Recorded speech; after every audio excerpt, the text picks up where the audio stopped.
আজ 4 সেপ্টেম্বর 2025 দৈনিক যুগান্তর পত্রিকার প্রধান শিরোনাম। মালিবাগে সোহাগ পরিবহনের কাউন্টারে ও মালিকের বাসায় হামলা ভাঙচুর।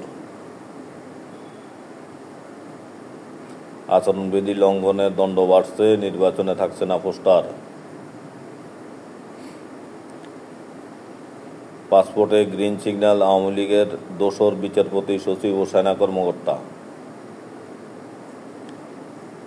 4% শুধু ঋণ পাবেন নতুন উদ্যোক্তা।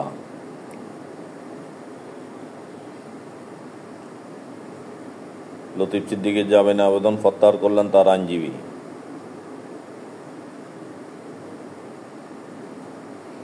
ব্যালট পেপার ছাপানোর ঘোষণা দেওয়া উপজেলা যুবদল আহ্বায়ক বহিষ্কার। ভূমধ্যসাগরে পাড়ি দিতে গিয়ে এক বাংলাদেশির মৃত্যু।